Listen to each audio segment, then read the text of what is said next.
Hi, welcome to a new video class. In this video class, I am going to discuss the topic in vitro transcription.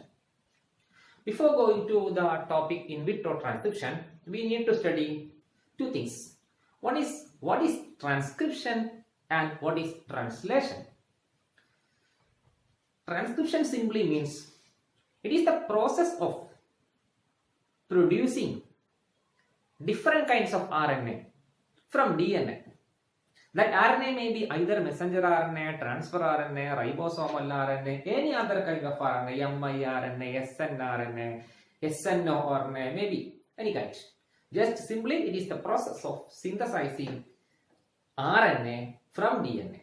That process is called transcription. Usually that transcription takes place within the nucleus. Whereas translation means it is the process of synthesizing proteins from messenger RNA which are generated within the nucleus. Gradually that messenger RNA move into the cytoplasm through the nuclear pore. From that cytoplasm, mRNA synthesizes protein. That process, the production of protein from mRNA, is called translation.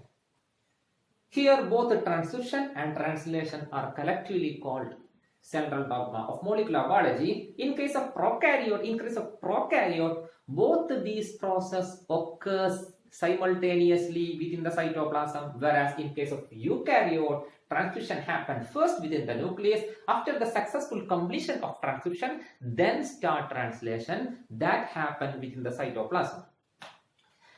Now let us move into the topic in vitro transcription. In vitro transcription simply means it is the process of synthesizing any kind of RNA from DNA. But that happened not in its natural habitat or natural environment. If the transcription of any kind of RNA happens other than its natural environment, then such process is called in vitro transcription. Or we can also say that cell-free transcription. And next thing we have to understand that what is the purpose of this in vitro transcription? We can produce different kinds of RNA through in vitro transcription. For example, you can produce an RNA called gRNA. We know that gRNA, RNA guide RNA or gRNA, that will help for RNA editing. We can artificially create a gRNA through in vitro transcription. Like that we can produce a siRNA, small interference RNA, that will be helpful for you for RNA silencing technique. Like that we need different types of RNA for different biotechnological or genetic engineering research. For that purpose, we can depend this kind of in vitro transcription. And like that, we can also study the detailed structure of RNA by synthesizing RNA through an artificial method. So its answer is we need to study the structure of RNA. We can apply that artificially created RNA for various research activities. That is the purpose of in vitro transcription. Now let us move into the essential requirements for an in vitro transcription. What are all the materials or requirements we need for a successful in vitro transcription? First of all, we need a linear double-stranded DNA. First of all, we need a linear double-stranded DNA. As the template DNA, that is considered as a template DNA. From this DNA, we are going to produce RNA. So that is called a linear double-stranded DNA, which acts as a template DNA. If we select a linear double-stranded DNA, that DNA should contain a promoter region, an RNA coding sequence, and a terminator region. Then only we can able to produce a successful RNA. So that property is essential for this template DNA. And this linear and second factor is we need to produce artificial RNA through in vitro transcription with the help of certain enzyme. So we need enzyme. So we need enzymes. That is, we know that, for example, I'll write one enzyme. DNA dependent RNA polymerase. We need DNA dependent RNA polymerase.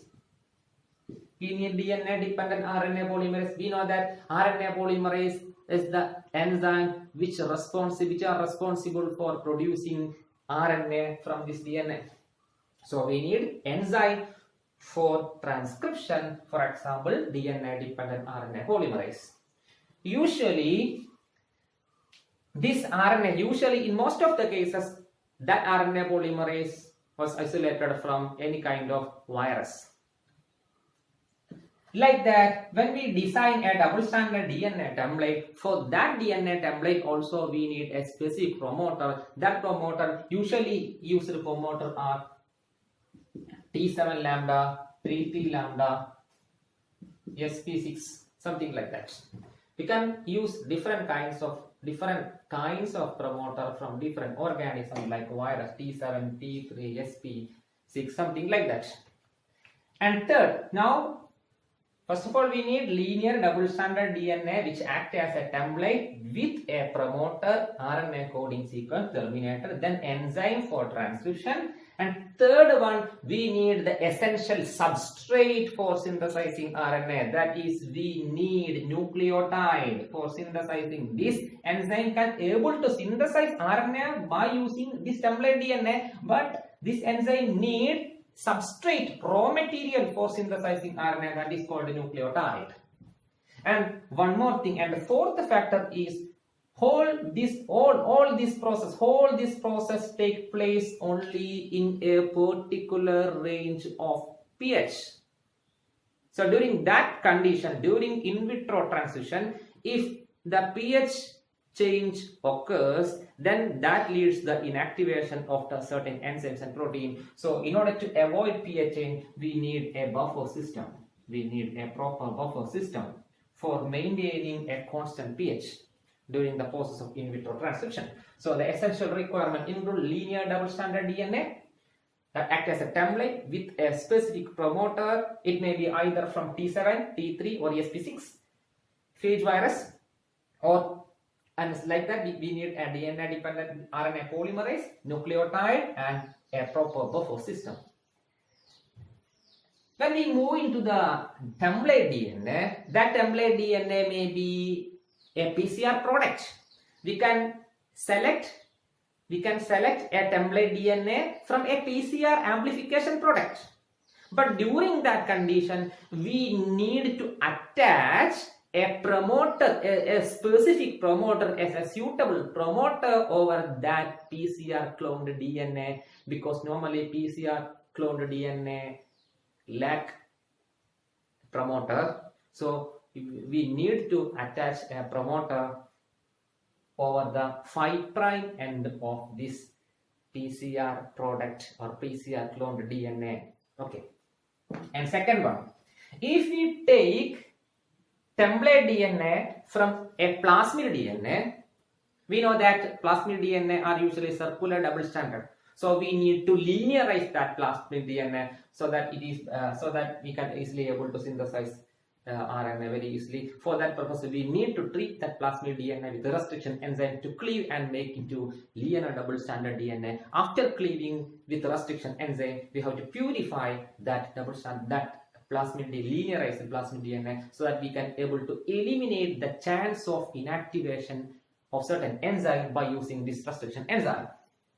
And like that, if we can depend cDNA or complementary DNA as a source of linear double-stranded DNA.